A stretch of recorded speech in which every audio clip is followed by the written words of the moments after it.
Hey guys, welcome to the Coffee and Coaching Podcast. I am Coach Kamara. I'm Coach Jack G. We hope you enjoy today's episode. We hope you take a lot of value away from it, and we might even make you laugh a little bit. We started this podcast to help empower and inspire you to take control and create the life that you want to lead. But remember, everything we say is our opinion. We're not medical professionals. So if we talk about anything that you want to implement into your life, please go and speak to your doctor first. If you enjoy the episode and you enjoy the podcast, please subscribe, share it with anyone that you think might take value from it. And if you can share it on your social media, it would be massively, massively appreciated. That's enough of that. Let's get into today's episode. Jack, I'm going to be honest, this espresso is disgusting. It's absolutely one of the worst things I've ever tasted in my life. It's a decaf, innit? It's a decaf. I just said this to you as we were walking in. I went up to the guy and tentatively asked, can I have a decaf espresso, please? Because I'm not sure if it's even a thing. Is that like possible? But I asked him, and apparently it is possible. It's partly gone a bit cold. I spilt it all over my hand. I think an important I'm drinking the remnants of it. And point before we go any further with today's episode it's really bad. Is if you're listening to this, strap in. Because we've both been up the wall pretty much all week. I'm trying to fit like 4 days worth of work into 2. And like this is, we haven't planned it. We always come with some kind of plan. Yeah. We haven't today. In the past when we said we haven't really got a plan, we have. Yeah. We've got a topic and some rough points of what we're going to speak about. Today, we have nothing. No. Not one thing. But however, it's going to be great. Yeah. I already know that it's going to be amazing. I'm excited. I feel like we're both in a good mood. It's going to be good. Of this is going to be a really good podcast. So strap in. We've both just finished training, so we're both on decaf. Yeah. I've just... Yeah, we should probably address that. Why are we on decaf? Should we get a bit sciencey? Should we get a bit sciencey? Before you do, should we talk about the stutter I've just had in men's 2 eggs because my brain's fried. Oh my God. I got stuck like a stuck record, didn't I? It was amazing. It was bad. So that's probably going to happen on today's episode quite a bit as well. What was he said? I can't even remember what it was he said. He said it 4 times. 4 times. It wasn't just like one word. Whatever. And he just said it like 3 times. And then just stopped and went, oh my God. What the fuck just happened there? Why are we on decaf, lad? So we both just finished training. One of the things which caffeine does, caffeine obviously makes you feel alert and awake, and it pushes your autonomic nervous system into a sympathetic state, which is basically your heart rate's going to go up, your adrenaline's going to go up, blood pressure, stuff like that. Your body's going to go into a performance state when you have caffeine. When you've just finished training, you don't want that to happen. You want to push yourself into what's called the parasympathetic state, which is the exact opposite of a sympathetic state, where everything is coming down. Heart rate's coming down, blood pressure coming down, adrenaline, cortisol, all these things. You're going into a recovery state. If you were to go and finish training and then go and nail loads of caffeine, it's not going to be great for recovery. So that's why we're on decaf. Yeah. You kind of, I can't remember, who was it, the guy you were listening to, the book you were reading, something like that? I can't remember. You were saying about them saying how they just try and be. I mean, you really want to be in a parasympathetic state all the time, like as much as possible until you need to not be. Yeah, need to not be. That's how I'm going to say it. That's how we're going to go with. So you need to switch it on until you need to survive, until you need to work in the gym, and until you need to like get shit done. Run from a lion. Yeah, run from a lion. Run from Russia. As well, this is something else we're going to speak about because I don't know what the fuck's going on. So World War III is kicking off, and wait, first let's finish off all about coffee, and then we'll go on to that. World War III is kicking off, and Softlad has no idea about it. Jack just told me World War III is happening. So yeah, we'll come back to that. So yeah, who was that guy you were talking about? Remember you were saying, and they were like, don't watch horror films, and they don't watch. Oh yeah, and like that. I can't remember because again, all of that kind of stuff. Puts you into Mo something on Daddy of a CEO podcast. Puts you into a sympathetic state, doesn't it? Yeah, it does. Like I've in the past, definitely. In fact, I actually did the other week. Angel wanted to watch some show that looked like a bit of a thriller on Netflix, and I was like, yeah. No, not before bed. Not before bed. I'm trying to go, I'm like, do you know what I mean? I'm trying to recover. I'm trying to get a good sleep. Why the fuck would I want to drive my heart rate up right now? My adrenaline and blood pressure and sit there shitting myself and then fucking try and go to sleep. Switch your brain off. It's not going to happen, is it? So yeah, what we were talking about there, that guy said that was a bit of a different thing because he was talking about he doesn't watch horror films because it's just negativity going into his head. Oh, okay, yeah. And therefore, when he doesn't do that, he never has a bad dream. He never has these thoughts about people getting murdered and stuff. It's just like, he was talking about it in the context of like not watching the news. So you're not depressed. Yeah. Like stuff like that. But yeah, that's a thing that I definitely do. Like, part of me is a bit scared of roller coasters, but also part of me thinks, why the fuck would I ever go on a roller coaster? I'm just jacking myself into the most sympathetic state possible for no reason. Yeah. I don't enjoy it. Living on the edge. Yeah, why though?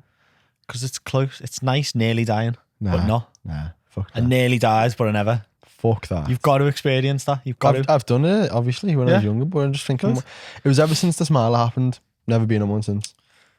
Funny. You've got to. I think at continuing points through your life, you've got to do things that make you think you might die. No. So that you know you're alive. Why? Why wouldn't you? Why would you? How would you know what you're capable of? Well, it depends what we're talking about. If we're talking about pointless fucking roller coasters, then what the fuck's the point in that? Going up like Ben Nevis and nearly dying and getting frostbite is, that's what I'm on about. Yeah, stuff like that's a cool that. One. Yeah, go on. Like, tell us all about Ben Nevis then. Oh, Ben Nevis. It was like the worst time in the world to go up Ben Nevis. Remember there was the storm last Friday? Storm, whatever the fuck, I don't know what to. That's the one. Nice. Storm, what is it? Eunice. So Storm Eunice punched my head in halfway up Snowdon, basically. Drove up on Thursday, literally, you know, like they say, the calm before the storm. Like that. Like sunny, clear skies. Driving up and driving to Fort William, which is at the bottom of Ben Nevis, is like one of the, hands down, the best driving road I've ever been on in my life. So if you're into like driving roads. On your story, oh my God. If you're into driving like a bit of a muppet, go there. Like, takes about 2.5 hours of driving on it. And it's just this 1A road for like 2.5 hours. Wow. And I was on it at like 11 o'clock at night. So I had to overtake a couple of lorries and stuff like that. But could just cane it down these A roads. Sick. My dad drove back in a motorhome, like a fucking 9-ton motorhome the day after. I come back and he stopped and took some photos, and even the views are like that screen there. Yeah. It's stuff like that, either side of the road. Insane. Literally like that. Like the A road winds like that, and there's a lake on the left. Sick. And it was like Loch Lomond, I think it's called, and then like mountains on the other side. It was mad. So driving down, I was like, weather's sound. Like, the weathermen don't know what they're talking about. Like, chatting shit. This will be sound. Let's just do it. Got up in the morning, it was snowing. Snowed all night. Got up in the morning, it was snowing. Got to Ben Nevis.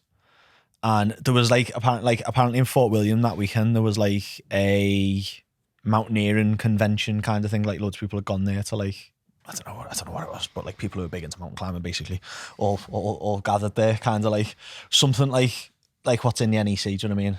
That kind of thing for like body power. Yeah. Like that, but for mountain climbing. And apparently my dad was speaking to a couple and they were all like, you doing Ben Nevis tomorrow? Mad you. Yeah. My dad's 60, by the way. And my brother has only just started going to the gym with me the past like 2 weeks. So not exactly like 3 peaks, like prime condition to go and tackle Ben Nevis in a storm. But my dad and my brother are both like me, and we were just like, fuck it, let's just go. Like, is what it is, isn't it? Only a bit of snow. Got to Ben Nevis car park, empty. Like the visitor centre at the bottom, empty. And we started heading up, and there was like one set of tracks in front of us in the snow. Mad. I was like, fucking hell, okay. I was like, there's someone up in front of us, that sound. Someone else is going up, we're all right. And it was only like, I can read tracks. I can read tracks on a fucking track someone. Nice. Yeah, used to learn how to do that in the army. So I'm looking at it, I'm like, okay, it's a man and a woman. Sound. It's a man, a woman, and a dog. Laughing. If they took a dog up, we're good to go. Dog. A dog, mate. Yeah. Don't know where the dog track stopped, which was dead weird, and the people track carried on. So I have fucking no idea, unless they were like walking a sheep with them and the sheep just went in a bit. Like, they were definitely dog tracks. You can tell a dog paw, do you know what I mean? And they trailed off, and the people carried on. I'm like, all right, just keep going anyway. And a couple of people come down. They were like, oh yeah, a guy come down, and he was like Eastern European accent, and was like, not today. I got halfway up and it's not for me. Like, snow was up to my knees and I called it and fucked off. So he must have been from somewhere like quite flat, I imagine. Like, wherever his home country is, mustn't have many high peaks in it or really snowy weather, because he was just like, fuck this, I'm off. And then a guy and a woman come down who hit the peak at 5 o'clock in the morning. And they were like, oh yeah, we were up there. Bit windy, but it's sound. So like, sound, let's do this. Ploughed on, caught up with the team in front of us who had snowshoes, ice axes, helmets, ropes. Okay. Got a bit further. Weather started closing in. Snow started coming. And we were trying to get to the halfway point. The halfway point, there's a big lake. And after the big lake, there's a big climb. Like the steepest part, probably the worst part of Ben Nevis. After you get to the lake. I was like, Sam, so we'll get to the lake, and I've got like a map and compass and all that with me. So I was like, telling me Dad, right, well, no matter if it whites out, it's fine. We'll get to this lake. We'll call it there. We'll see whether we're going to go up or not. Got just before the lake, and there's a bit of a cheeky climb, and the snow was like knee deep. Mad. Sideways snow. Couldn't really see more than like 5 meters in front of you. The sweat had froze in my beard. Mad. My whole jacket had froze. So there'd been rain on my jacket, and that had all froze hard. So I put my hood up, and my hood was like rock hard. When I put it up, it completely froze. Yeah, it must have been like, it was cold, like really, really cold up there. Got to this lake, and it was bad. It was bad. And Ben fell in a stream. So like there was snow, and then under the snow, the water was running. So he fell through the snow into the water and like soaked up to his knees. Oh. Which on a normal day sounds unlucky, lad, you got wet feet, let's carry on. Yeah, not today. But in that snow, we probably would have been out there for another 5 hours. Yeah. So another 5 hours. In that like temperature. minus, below zero, freezing cold is like frostbite, hypothermia type conditions. So I was like to my dad, I looked at my dad and he was like, what do you want to do? I was like, have you got spare socks? I was like, if you've got spare socks, just swap your socks out and we'll be good to go. Like, if your legs are wet, you'll be fine, but keep your feet dry. And like, ex-army me has got all my kit in my bag, waterproofed, spare socks, spare pants, like the lot to like live up there for the night if worst case scenario. Yeah. Like, I've got food with me and everything, so like if the worst case happens, I'll just bury myself in the snow. And Ben pulls these socks just out of the side panel of his bag. Like not waterproof, not, and had just been exposed the whole time, and they were wet. I would say they were probably wetter than the socks he had on his feet. I just went, is that your spare socks? He was like, yeah. like I love our kid, but he's proper dopey sometimes. Like, and cause he was knackered at this point, and he just went, yeah. I'm like, right, well, they're no good, are they? Like, soaked, like water dripping off them when he pulled them out. I'm like, right, let's just go back. So we called it at the lake. We made it to the lake, which I'm happy about. I'm going to be like, I would have made it to the top on my own, but I think those two would have probably had an issue. Yeah. And I'd have only made it to the top by putting myself in quite a lot of risk because I wasn't equipped to go to the top in that in that weather. It was like 6 foot. Yeah. It was like waist high snow at that point, and that was the halfway point. We still had another 800 meters to climb. I think it's about 6. Yes, no, yeah, it's about 800 meters still to go. Yeah. So the weather would have just got even worse at the top. Is that how tall the whole mountain is? Well, like 1,500. So we say it's the halfway point. It's not really. So the last half, you climb most of it. So is it half in terms of time taken? Kind of, yeah. Yeah. Well, that's fucking mad. Yeah. Have you seen I forgot what the show's called on Netflix with that Nims Purger guy. 14 Peaks. Yeah. Mate, he's a machine. Like, I watched that and then decided at some point, I've probably already spoken to you about this, it's been the plan for a while, but I'm going to get as big as I possibly can until I'm happy. When I get to that point, I probably will either decide to go all in with bodybuilding, or I'll fuck it off completely and just try and maintain the physique and go and do shit like that. Like, just imagine how sick that would feel. I've got a mate who's doing a proper serious mountain. He might be coming with us when we're doing Snowdon on the 12th, aren't we? Yeah. He might be coming with us. He wants to do the Himalayas. Sick. And K2, I think, as well. Sick. Yeah. I don't know whether mountaineering is is it for me. But yeah, same. I want to start doing Do you crazy know shit. what it is appealing to me about it? Is like, you know, when like what you just said, like do stuff that might kill you. Yeah. Like you might die. Like It's that. Yeah. it's Just that. But Like, then also, I think is why I've fallen into such a love with bodybuilding. Well, not actually the stepping on stage part, 'cause I couldn't really give a fuck about that, but the actual building muscle. And, yeah. like, I was having this conversation with one of my clients yesterday, actually. Like, anyone who's in the gym to build muscle, you're a bodybuilder. You are building a body. Yeah. You are building muscle. You're trying to build shape. You're trying to build a physique. Yeah, he's just not a competitive bodybuilder. Yeah. It's like, yeah, I suppose it's like saying I'm a footballer, but you just play five-a-side. You're not a footballer, but you play football. Yeah. So you play bodybuilding. You play bodybuilding. You play bodybuilding. You do bodybuilding, Yeah. but you're not yet a bodybuilder. Why is it that you play football, but you do the gym? You don't play the gym, do you? Because football's a game. The gym's not. It's a game with rules. Powerlifting's a sport, though, isn't it? So you don't play powerlifting, do you? It's not a game. What's the definition of sport and the definition of game? When does it stop becoming a sport Yeah. and start becoming a game? I suppose it can. It's going to have to be, innit? Because football's both. That's difficult. It's difficult.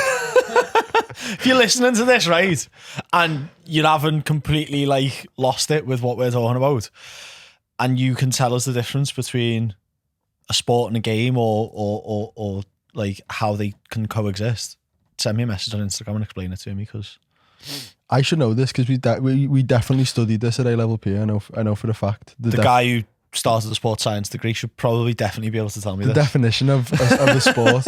It's something to do with like just a set. It's something in the definition of something with a set of rules. Yeah. Something Like the Olympic Games, though. The Olympic Games. Oh, lad, fuck this conversation. The Olympic Games are games, but then there's powerlifting in the Olympic Games. Is that why they've took powerlifting out the Olympic Games? Because it's not a game, it's a sport. There you go. There you go. Yeah. But anyway, you do bodybuilding. I do bodybuilding. I've fallen in love with it because it's like, it's so fucking like honest and simple, and it's just a direct correlation between you put this work in, and it's just like literally one step at a time. Just do this rep over and over and over again. Just do this exercise again and again and again. Exactly the same. Don't change anything. Just do it over and over and over again. And each time you do it into the gym, every time you come into the gym, do a little bit more. Yeah. Just keep stepping forwards. And the progression is so incredibly slow. But it's almost like I enjoy having so much control over the outcome. And it's literally just about putting work in. Yeah. And I think it would be the same thing with walking up a mountain. It's like you just literally take one step at a time, and you just do it over and over and over again, no matter how you feel. You get to near the top and it's a little bit fucking risky, and you're a little bit like shitting yourself. Yeah. You get a bit of anxiety. I might die here. Doesn't matter how you fucking feel. Just take the next step. Yeah. Just keep going. Just keep going. Yeah. And eventually you'll get to the top. Yeah. But I think what would be more fun about climbing a mountain is you don't have to wait 6 months to see the result. Yeah. Just like, don't know, have you seen, like, that's what I love so much about like high level stuff like that, what Nim done.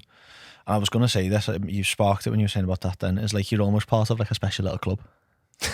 You know, like I'm in this club that you can't get to unless you work your arse off. And there's clubs higher than me that I can't get to unless I work my arse off. Like Nim's in a club all on his own because he's done 14 peaks just for a laugh. Just because like someone told him he couldn't. Yeah. Like, so like, do you know what I mean? And that's like sort of that like special forces mindset of like, they're freaks. They're freaks of David Goggins mindset weirdness that just like enjoy being in horrendous pain every day. For like, I reckon their brain's probably wired a little bit differently where like pain doesn't feel like pain. Pain maybe like feels a little bit like pleasure to them. And that's why they can endure so much and push themselves so high. Like that guy who run the marathon every day for like, I can't remember, but he's done like day after day, he ran marathons, didn't he, all over the world. I don't really know. I can't remember what his name was, but there's this guy, he ran like multiple marathons, like all year. Mad. Like, you've got to be like sick in the head, haven't you? You've got to. Do you reckon part of not that the brain's wired differently, like from birth or genetic, but do you think part of it is like they've conditioned themselves to have such joy out of the fact that they're going through pain and they know something's coming at the end of it? I think because pain's so subjective, and I think a lot of pain is created in your mindset, not necessarily how much something actually like physically hurts you. They've just broken through that. Yeah. Of like, it doesn't hurt. Like when you're meditating. Yeah, I was about to say this. And you're uncomfortable. Like, yeah. And you like say you're sitting and your back's a bit uncomfortable. And if you weren't meditating, you'd just go and move it. But when you're meditating and you go, my back's uncomfortable, I'm just gonna explore what this feels like. Yeah. And you don't move. It almost melts. Yeah. The pain melts. It just disintegrates. Like when I ran a half marathon, yeah, I needed a piss after about 10 minutes. Badly was like when to stop. Well, I need one now, so let's see how long I can last. When Before to I have stop. to abandon you again. I was like, oh my God, I'm gonna have to go into one of these toilets. It was the rock and roll marathon, mate. There was like 4 cubicles and like 60 people trying to get in there. I was like, I'm not doing this. I want to finish in under 2 hours. So I just fucked it off. Forgot about it. Finished was drinking me beer. As you do. After completing a marathon, you drink beer. Do you? Perfect. Like post-recovery athletic thing to do is drink your free beer that you get for completing the rock and roll marathon. Wonder why I felt like trash the next day. Ran for 2 hours, no carbs, but neck to beer. Do as I say, not as I do. And finished, drank the beer, and Mark, my mate who ran it with me, was like, so you need a piss? I'm like, oh my God, yeah, I did, didn't I? Was like bursting and completely forgot all about it. Mad. Didn't just fucking evaporate, did it? No, Still needed a piss. I think pain is definitely subjective. Yeah, 100%. I was did I start the meditation course? Yeah, how's it going? Boss. I've heard good things. Is he good? Yeah. Yeah. It's class. I like the way he speaks. Is it my kind of meditation? Do you get what I mean? When I said like I couldn't get into some meditation instructors because they're a bit like crystal. I think it might be just a bit too much. Just a stretch. Just to stretch out of that. I feel like because I've heard him speak. Yeah. On like podcasts and stuff, and like he sounds like a normal human. Yeah. Do you know what I mean? So like I assumed it might be a touch, just a bit much. Just a little tiny bit. I'm not ready for it yet. You're just not ready. I'm just not there yet. I'll go and read The Secret again and then I'll try. So the things he says, like he likes to add ness onto the end of things. Yeah. So like you'll talk about nowness. Being in the now is nowness. Oh, okay. So, like stuff like that. All right, that's all right. It's not too far. It's not too like it's not crystal shit. Yeah. Because even I'd switch off at that. Yeah. But it's just like it might just be a stretch sometimes. Yeah. That's all right though. I can get on board with that as long as it's not like because this is where I lose it with some people who are like who like teach meditation or like do guided meditations is it's that from the get go and I'm just like, oh fuck off. Yeah. They're just talking. I think. Whereas if you dip into that a little, because I get it, do you know what I mean? Like I like there is like a real strong spirituality side of meditation. I'm just not very spiritual in that sense. Well, what I think he does really well. Tolerate it. Yeah. What I think he does really well. You know the way with like when you're working with a client. Obviously, we work with people with different levels of understanding about things.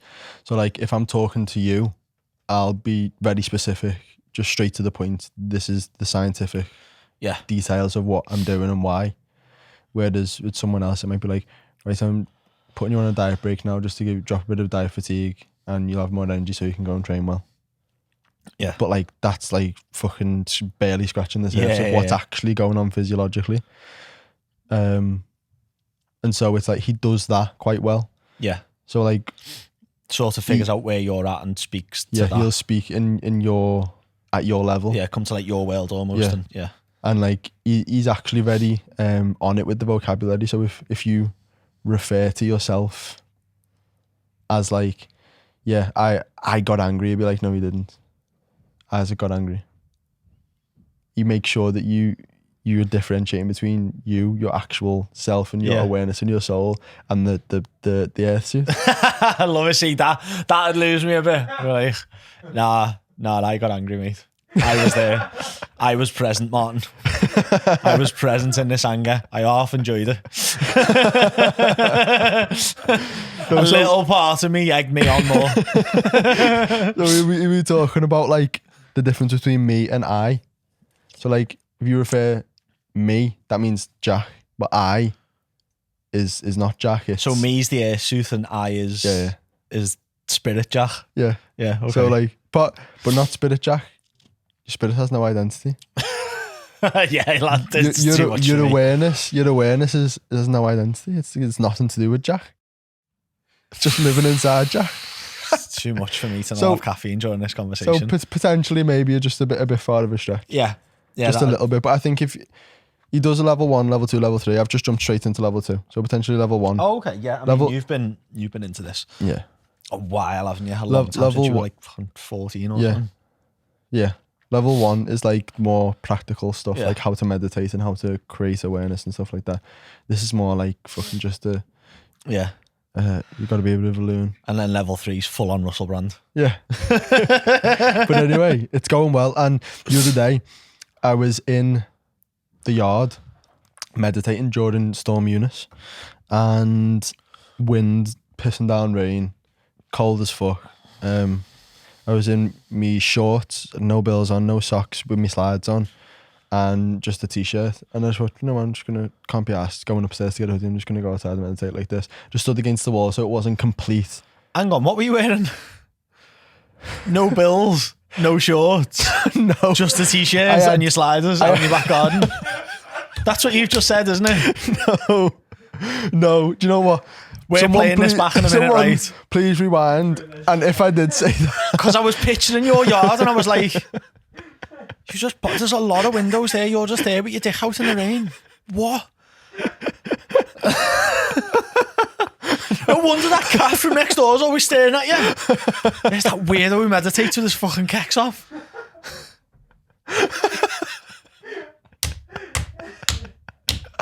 I'm a really visual person, so as you were building up what you were wearing, this was all just creating this story inside my head. I think... Go on, what were you wearing? Go on. I think it's because I said it in a weird order. Yeah, you did, yeah. I go from the ground up. I had slides, no socks. Shorts, no bills. Okay, so makes more sense. Just cold. Extra cold. Yeah, breezy. Yeah, big baggy shorts as well, so it was cold. Rhino sack, cold. You don't go commando enough. No, I do. It's just every day for me, that. No, I do it all the time, but just like... With big undies on. Not I actually do most of the time, but just not in, apart from when I'm going out, obviously, but like when it's pissing down and it's cold, I don't normally. Yeah. And just a normal t-shirt. So basically I was cold as fuck. Not Isaac was cold as fuck. Isaac was cold as fuck. I wasn't. So I started meditating. Love it. And just hit this mad place where it was almost like time just wasn't a thing. It evaporated from my awareness. And I felt like the rain and the wind and everything, I was almost like out of myself watching it happen to Isaac. But no, it wasn't hitting me. It wasn't me. I was feeling his... I was almost feeling the suffering that he was going through in that, but it wasn't affecting me. In the same way that like you could be outside in the rain and I can go, oh, heavy that. Yeah. But I'm inside nice and warm. Yeah. That's what it felt like.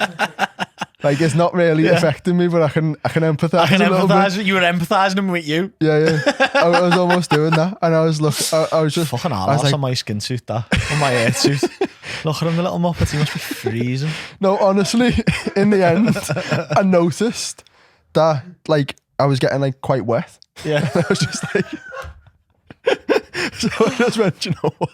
Like I'm gonna go in now, but it's not because I want to. It's because I feel sorry for him. It's because I'm gonna have to like get a shower and I can't be asked with all that. You were looking at him the way I look at Biscuit when I've kicked him out into the garden. That's what it was, wasn't it? Yeah. You had become me. Yeah. and your earth suit was Bicky looking through the window like that, just wet, just like, Oh, come lad. in now, Dad, please. Lad, Neo hates the fucking rain. Does he? Lad, it's so funny. It's so funny when you hate the rain, isn't it? Lad, it's hilarious. Is it when it hits his head? Does he like? No, just in general.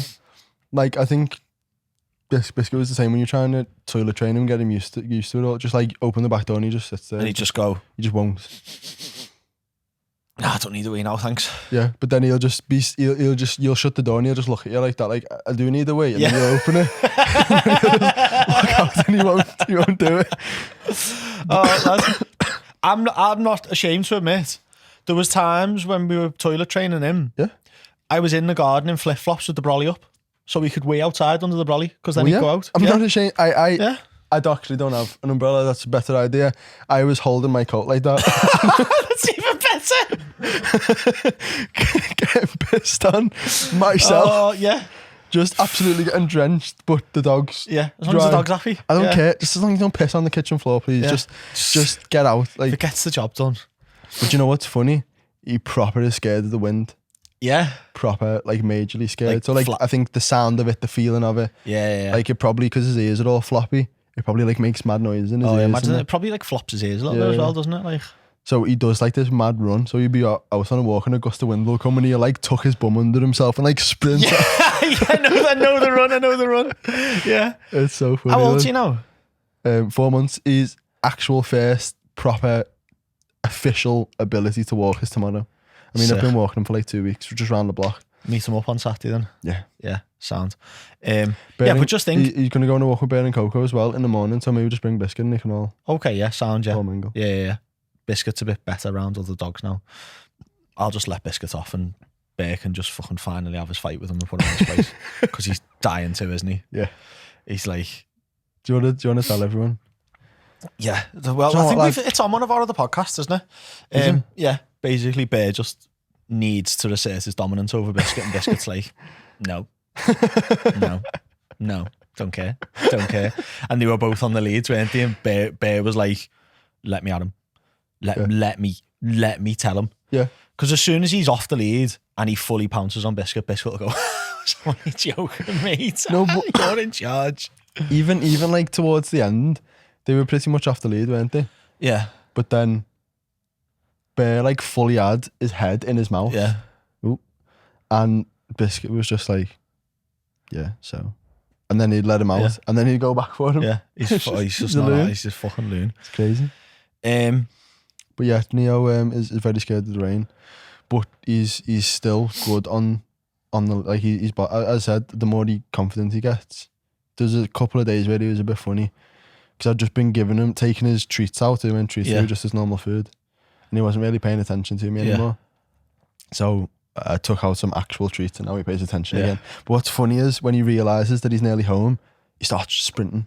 Like, no matter what I do, Just wants to go home. I could have a roast chicken in my hand, give it to him, and he Yeah. just not asked. He just wants to go. Mad. It's so funny. Yeah. So Funny I they have can't, their I can't really control him. I think it's just because he just wants to get home. Yeah, they just have their little traits, don't they? It's probably he's just like a little bit overwhelmed with life at the minute. Yeah. It's I like was just going to say to you I about the don't wind. think he fully enjoys the walks. He's just like, he's excited to go out, but he's just Yeah. like, he's chilling, he's looking around and he's curious and that. But as soon as he knows he's nearly home, he just starts running. Oh, thank fuck. What was I going to say? So we meet them up tomorrow. Meet them up. Not tomorrow. I'm in London tomorrow. Oh yeah, fuck. Oh, I thought it was mate. Friday. It's Thursday today, isn't it? I have got the Is it Thursday? sickest rig out Yeah. ever tomorrow. Yeah, proper, not something I would normally wear. What is it? But it looks sick. Smart casual. And as someone who dresses like this Yeah. all day, every day, other than the once in a blue moon that we go out for something to eat or something that isn't like somewhere where you can dress like this, I don't like dress up. Mark does. And like I've seen like the other like conferences and stuff he's done and everyone's dressed quite smart.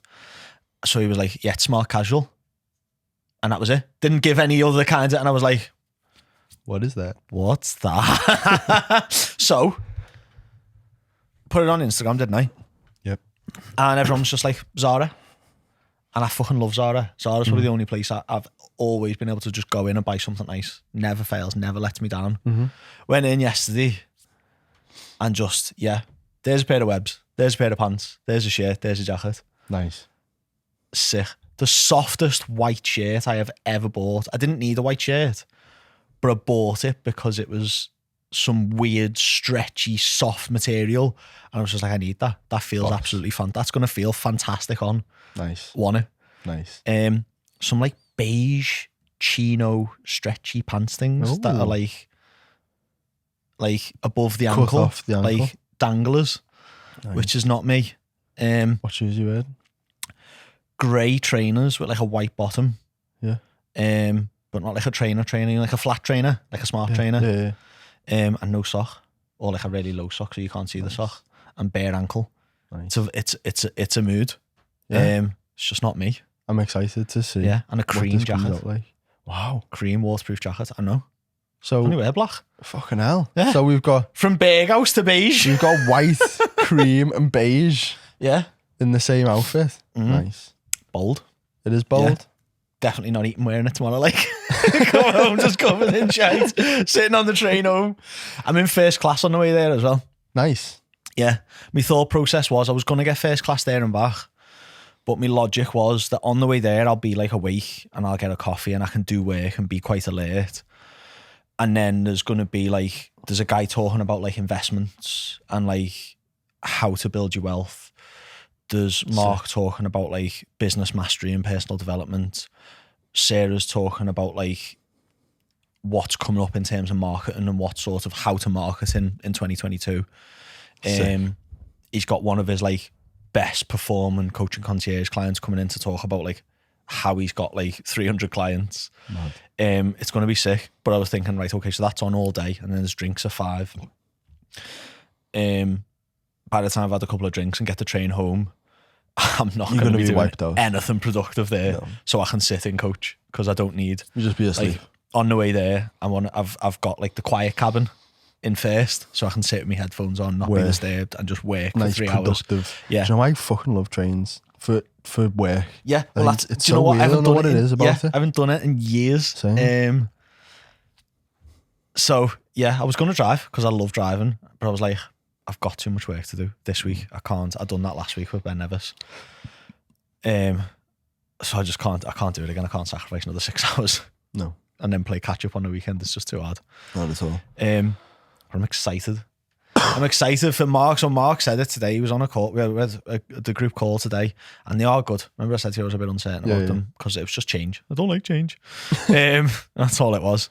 I still have one-to-ones with him. I had one straight after that today. Awesome. So you get the one-to-one and the group call? Yeah. Nice. The one-to-ones is kind of like how I run my coaching now. The one-to-one is like do you need to speak to me one-to-one? Yeah. Let's book a call in. Yeah, no dramas. But you probably so don't it's need not that every like week. It's not like every religious every 2 but weeks. It's just whenever you need it. Yeah. Like I probably won't need to speak to him now for another 2-3 weeks. Do you know what I mean? Yeah. But I can turn up and speak to him every week and ask questions and stuff. Yeah. Why was I telling you that? What? Because he was saying about being a big fish in a small pond. So obviously he's always leads by example. Yeah, I seen on his podcast or on something. He's just invested like loads of money into this mastermind course. £25,000 into this mastermind for like a couple of months, and he was like, I was on this call, and I'm pretty sure he was telling all of us. So I'm pretty sure he won't mind me telling you guys. He was like, I was on this call, and there was people saying that they've made like $250,000 in the last 2 months. Like their turnover, like they've doubled it, like they've upped their turnover by like 250,000 in the last like 2 or 3 months. He was like, I felt like I didn't have the right to ask questions. He said, I was there going, do I need to ask this question?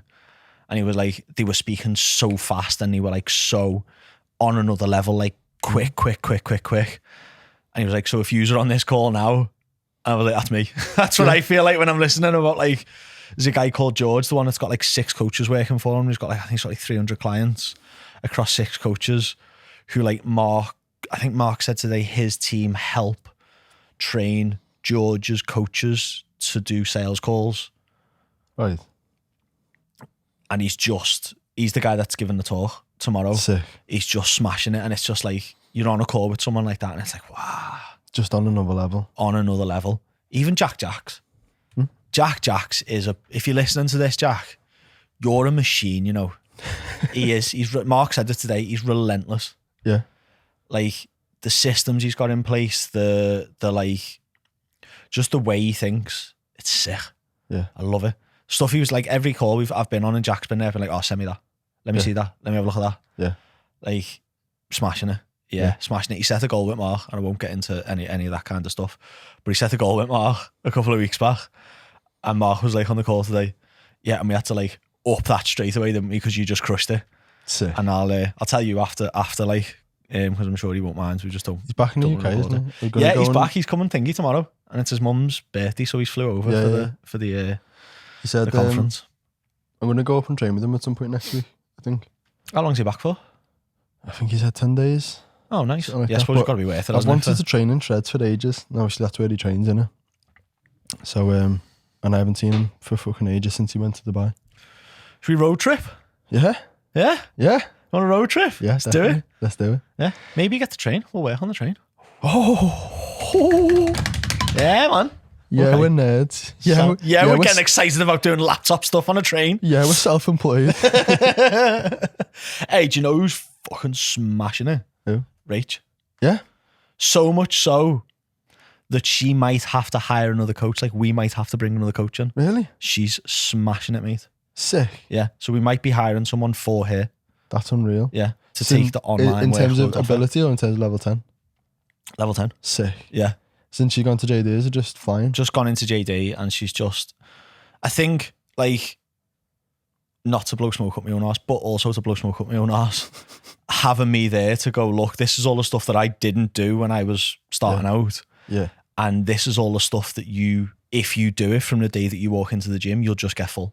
Yeah, straight away. Straight away. And she's just done that. Do you know what's mad? Like, when you think back to PTing, it's so easy to get full. Oh, mate. In comparison to online, it's ridiculous. It's, I'll be honest, it's pissing me off a little bit. Yeah, it's annoying. Because it's not pissing me off because I absolutely love Rach to bits and I love seeing her succeed. Like, nothing gives me more, like, I love seeing her win, but it's pissing me off about me. Do you know what I mean? As like, pull your fucking finger out.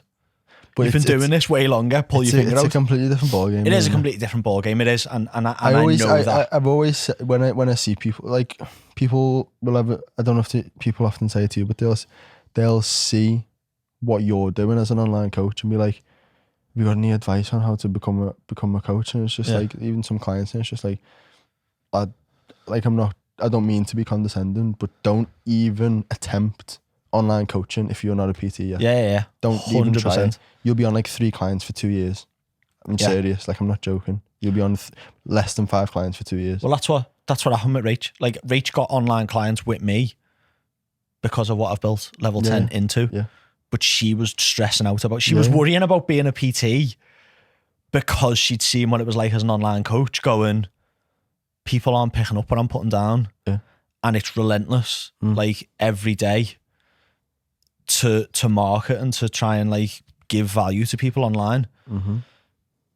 And she was like, what if I'm coming out of full-time employment to go and do this on a gym floor? And I was like, don't even worry about it. Don't worry about it. Not to like knock PTs, right? But when I look at PTs in gyms like Everlast where I train, if you're not full in there, like, you're just not putting in any effort at all. Well, I think that's a little bit harsh. You're just not putting in anywhere enough effort as to what's required. Not even that, lad. Like, Rach works her arse off, but she's got full by just speaking to people. Yeah. And that's not effort. She's in the gym anyway. Like, that was the first thing I said to her. When you start in JD, just talk to people. Stand by that front door. For your first week, stand by the front door where people come in and just say hello to them. Say hello and ask them their name. And I would drop it off in the morning, and every day I was like, 5 names today. Yeah. Come back with 6 names today. Yeah. Come back with 7 names today. Come back with, one day it was like, come back with 4 names and something about them. Yeah. Just shit like that. And now she's like, now she's messaging me going, I feel overwhelmed. because I've got that many people inquiring, and it's happening really quickly. Sick. She started in January. Yeah. 2 months. Yeah.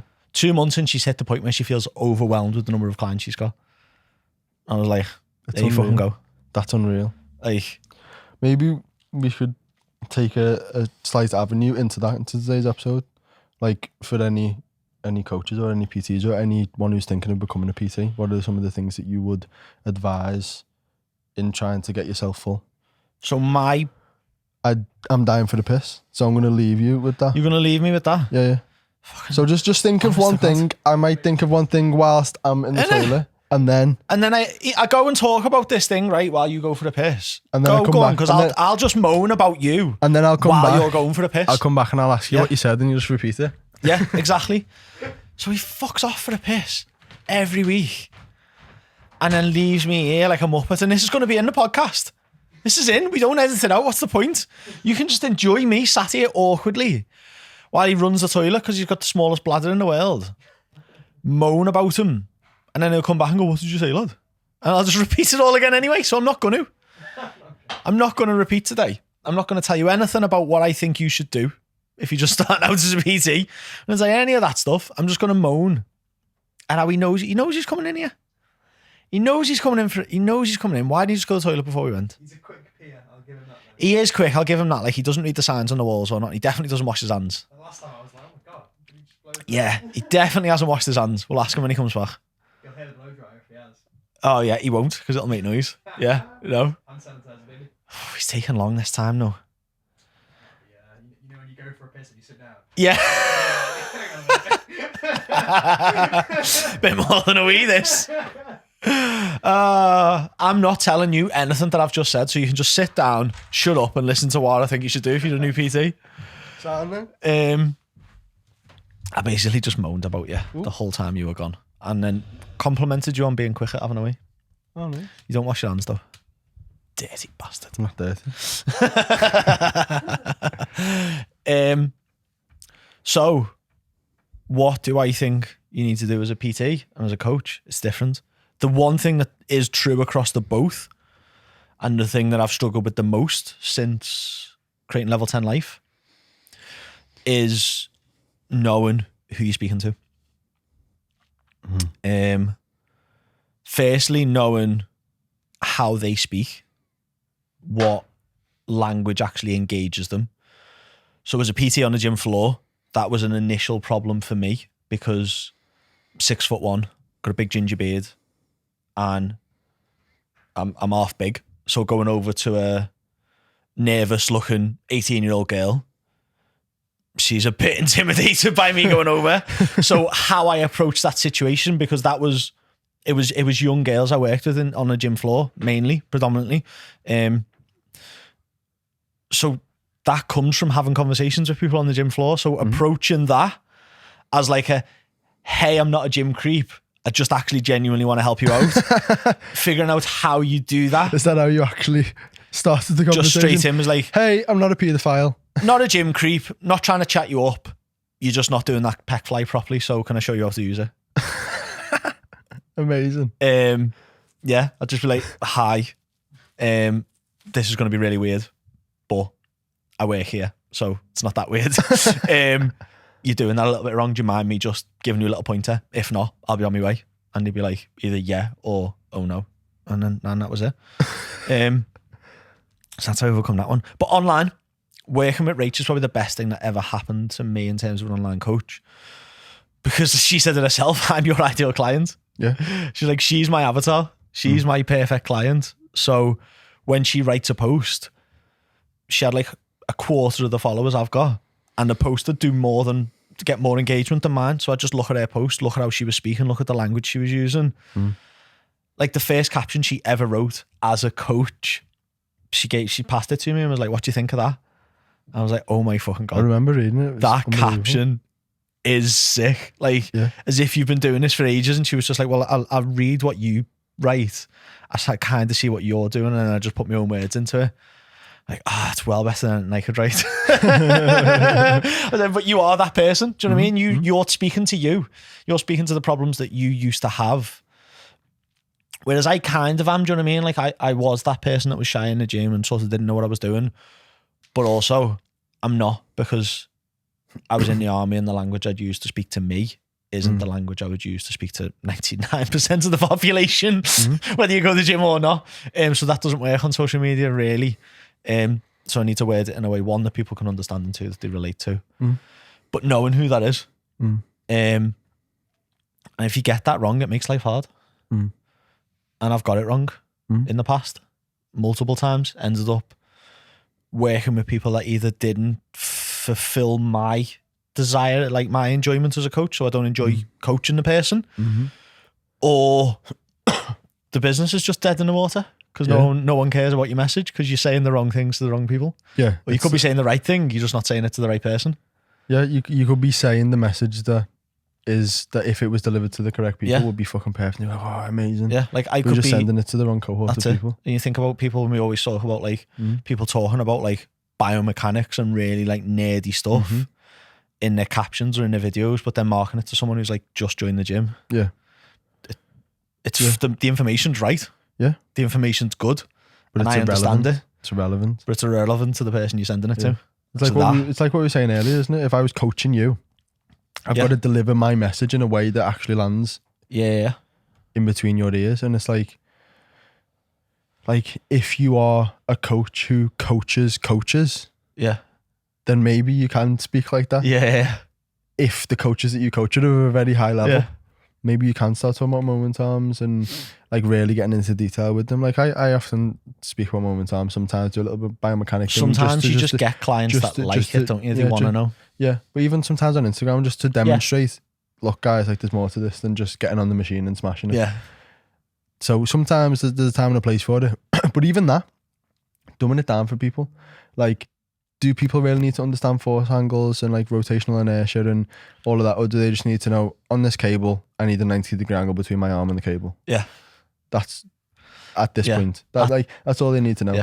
So like for certain clients, when they send demonstration videos or like exercise execution videos to me, I'll break it down in a way that just lands with what they need to know. So I'll just be like, just put your feet lower, get a bit deeper on the leg press. But some people who are really interested, I'll be like, right, put your feet lower because the moment arm changes and it makes a bigger moment arm to your knee.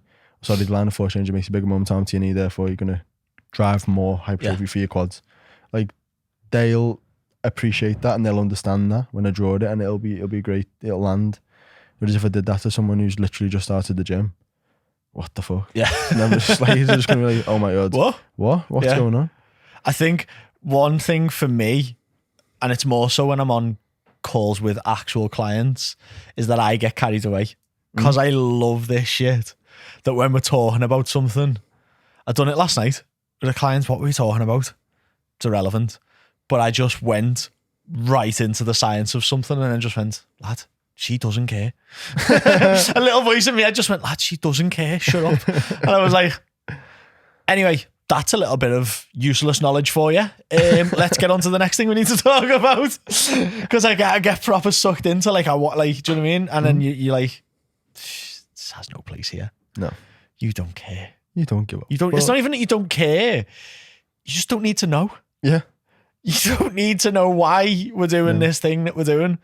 Like some people just want to be told this is what to do, just go and do it. Some people want to know why. I like those clients sometimes, and then sometimes that they can be like, some clients actually want to know because they want to learn, and some clients just doubt you. You ever get that? Like, why are you doing that? Why have you changed my food? Why are we chatting? It's like, just do it. Just trust me. No, do you know what? Please. I love them. I love when there's a little bit of a challenge, because I just obliterate everything they ever thought about anything. Just fucking murder them and just rip them to shreds.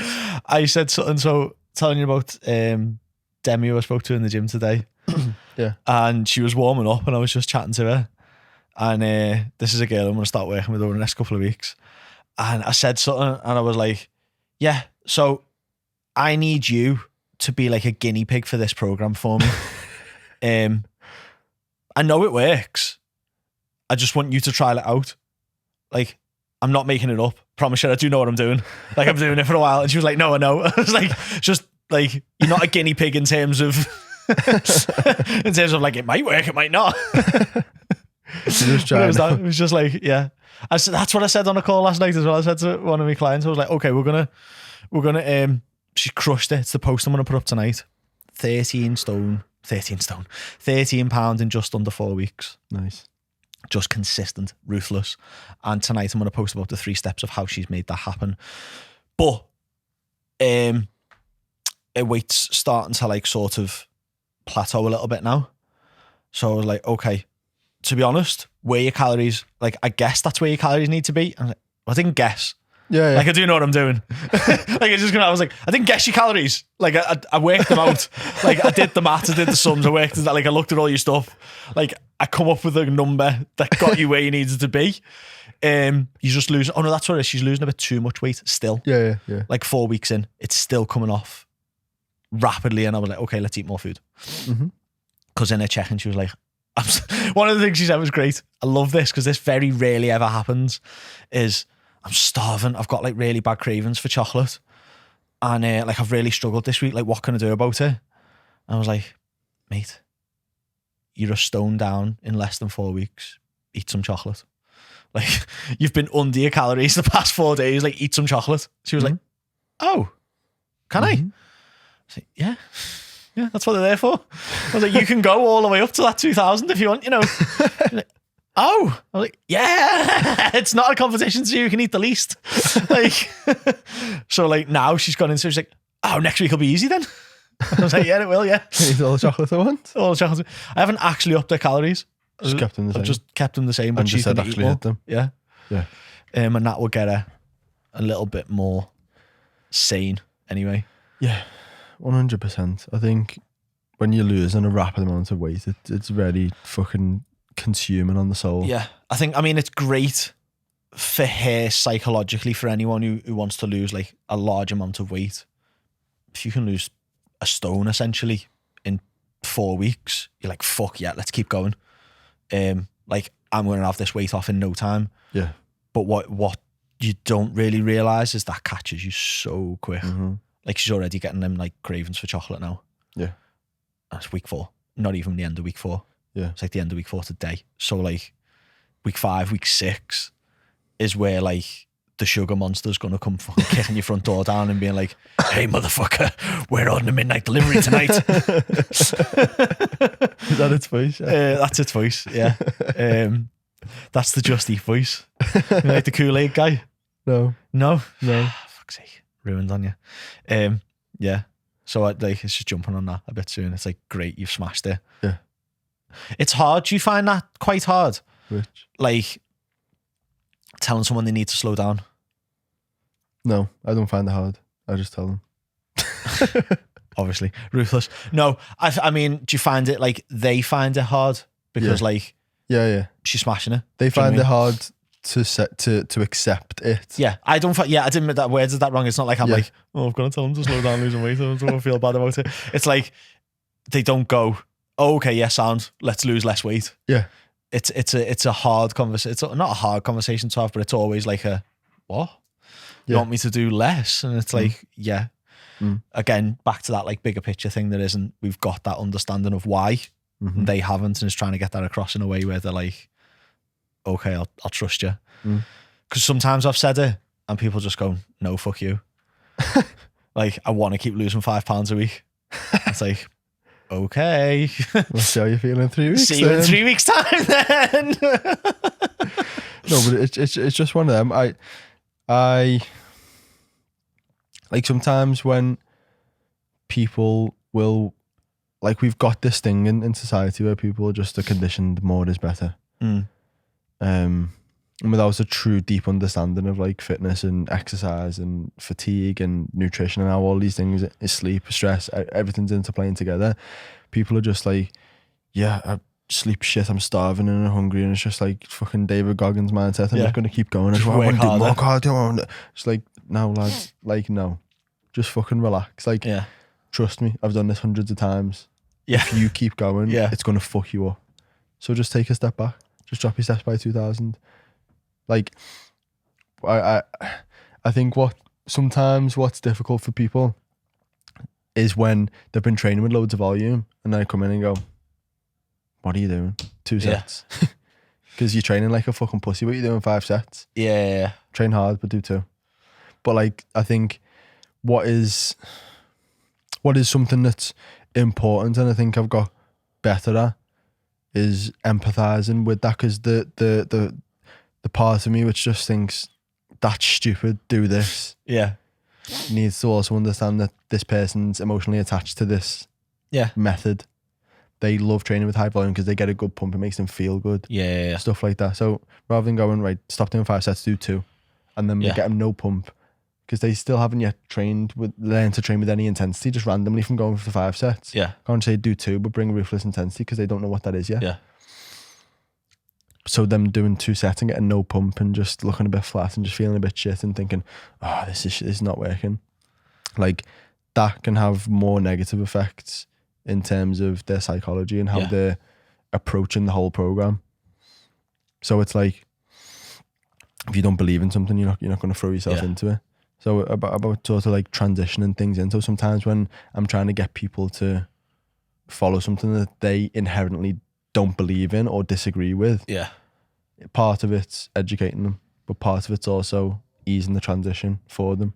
So rather than going, right, stop doing 5 sets, let's do 4. And Sometimes. let's slowly bring it down, whilst also ramping the intensity up, and slowly and gradually we get to the point where we're training with 2 sets with baseline volume. Yeah. Your intensity's high, you're moving forwards with the recoverable amount of volume, and then we can start to layer volume back up with that new intensity. So that's just an example, but it's hard sometimes. Definitely. I mean, I've had it more to do with, I mean, you've had quite a lot of female clients as well. Do you find, like, with female clients, it's for me anyway, is like not necessarily the volume within sets, but it's the work volume in terms of like a HIIT workout, cardio, weights, going for a run, then go in the gym, like that kind of stuff, and trying to like be like, look, let's do less, and trying to get that across of like, I know you've got all of this energy, or you feel like you've got all of this energy, but you've not actually. Yeah, like, do you know what I like? Let's take all of that into one avenue, and you'll absolutely crush it. Because at the moment you're doing all right in a HIIT class. You're doing all right when you go to the gym. You an average little run You're just and a walk. spreading your capacity very thinly across all this shit. Yeah. Just do some two or three things very well. Yeah. Hit your steps, nail your calories, go to the gym. Yeah. Do that very well. Yeah. So one of my, we won't say names, but one of my clients' his girlfriend is working with you. And he was telling me, I think I don't know if this is right or I've misheard him or something, but for the first week, you didn't tell her to go to the gym, you just told her to eat protein and hit steps. Still haven't. Workouts are going in this weekend. Yeah. So literally just hit, I don't even know, did you give her a protein goal, or did you say make sure there's protein in this, or what? No. What? So this was like, this is a fucking really good example of like stepping into something completely brand new. So this person, never been to the gym, never really exercised, never really dieted, never really done anything like that. Wants to lose weight, wants to be healthier, wants to go and do shit with life and feel good doing it. I'm like, fantastic. Absolutely love that. Looked at like, where are you at right now? Where's your routine at? Like, what are you actually doing? I'm like, to be fair, you don't need exercise yet. Yeah, no. Like, you don't. I said, your diet needs love.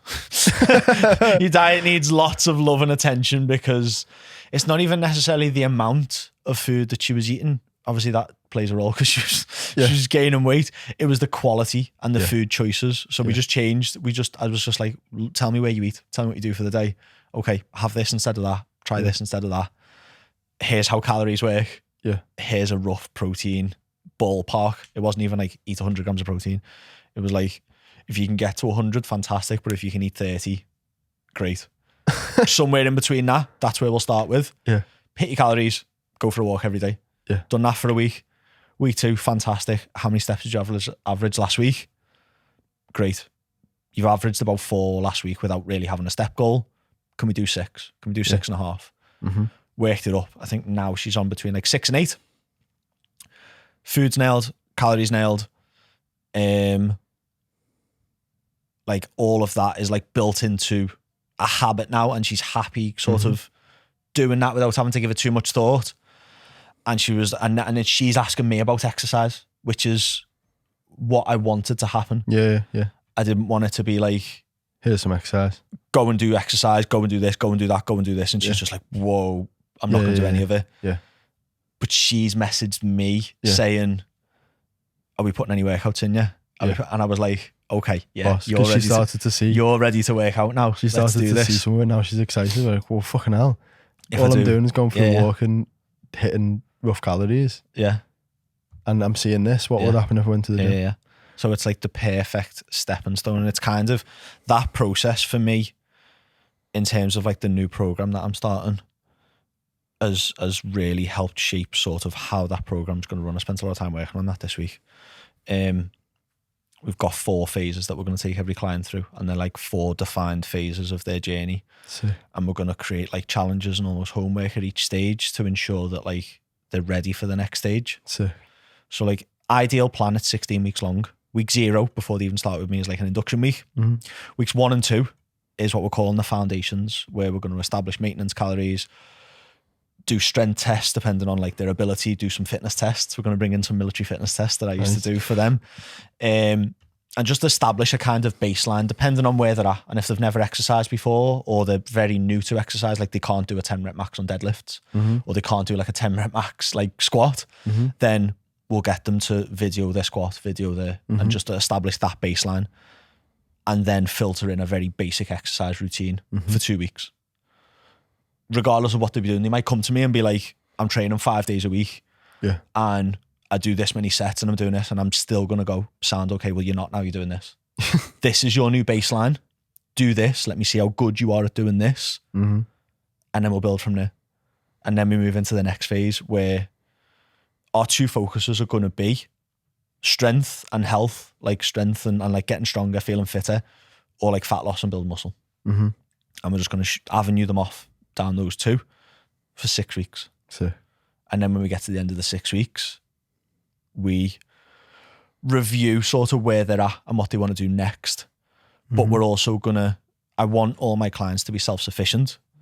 So part of that is we're getting them to make their own training programs.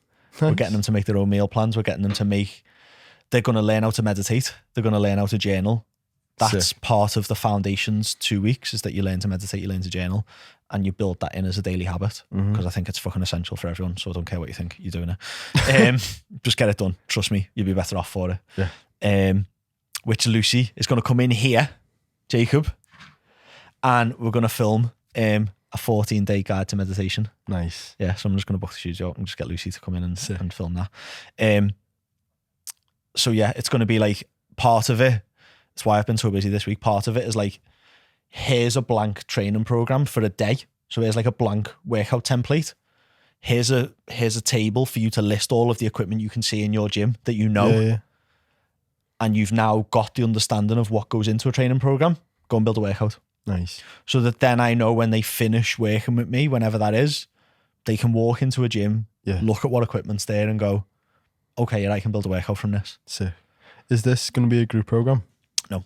Sick. This is the new one-to-one shit. Nice. that So we're everyone launching. is going to be sort of moving. Every single one will be like, Nice. yeah. You know what was cool? I saw I told you I was listening to that James Smith podcast before, and he was, Yeah. I listened to a little snippet of that. I want to listen to the full. he was listen to it in saying London. that if I'm still in your life in 6 months, I've done my job wrong. Yeah. So it's like you want to be able to have people come to you and then leave with everything that they would ever need, fully equipped to go and crack on for the rest of their life and continue moving forwards with their results, which is sort of the goal that you seem to have That's the set. goal for me, is that like, obviously as I advance as a coach, I might end up then working with more advanced clients. Like, look where Mark is now. He's not working with he's not working with like my clients, he's working with me. Yeah. Do you know what I mean? So like, as you go, it's going to advance, isn't it? Like, you might end up working with like pro bodybuilders at some point. Do you know what I mean? Like, I think I like the idea of that because it's true, but like also I disagree, because most of the people that I work with need that level that I'm going to bring to them. It's not like, go and get an alright, like make yourself a program. Here's the basic foundations of programming. Here's the basic foundations of nutrition. Go and do that yourself. You might in 3 years look sound, but in 3 years you want to look fucking unreal. Yeah. I can work with me for 3 years then and watch what happens. Like you will completely transform. We were speaking about this on Mark's call today, actually, about like the customer journey or like the client journey with each person is going to be very different. So with Jack, it's transformations, and you're coming for that. So like anyone, like the gym we don't name, their issue was client turnover. Yeah. Because clients don't stay on. If someone comes to you for a before and after picture, that's what they're there for. And once they've got the after like 6, 12, 16 weeks, whatever it is, cheers, see you later, I'm out the door. Done what I need to do, I'm off on holiday, I've done the photo shoot, whatever it is, they're off. And so for that business, client turnover and finding new clients is a constant all the time. Whereas with me and what I'm trying to create with Level 10 Life is a longer term client, is a longer term relationship, because we're not just trying to smash you for 12 weeks. It's about life. It's like, okay, well, great, you can design your own workout now. Fantastic. Great. You can plan your own meals now. Okay, great. What's your next week area? What's weak about your mind? Like, it's just constant evolution. Just constant, yeah. This is the topic that I had on yesterday's live for everyone on the cut. And the topic was like, it's coming to the end, so it's 7 weeks. It's like, what's next? Yeah. Because it's like it's that constant pursuit of bettering yourself, no matter sort of where you're at. You could be at the very top of the game in whatever it is that you're doing. You could be a CEO making £10 million a minute. Yeah. Or you could be some little 18-year-old skinny kid who works in fucking Domino's like I did when I was 18. I was a skinny muppet who worked in Domino's, and you got fucking nothing.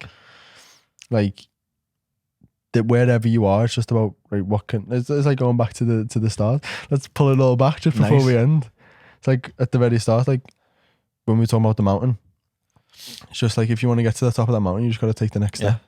So like, you've got to just look at where you're at right now and just find the next step and just take it, just execute it.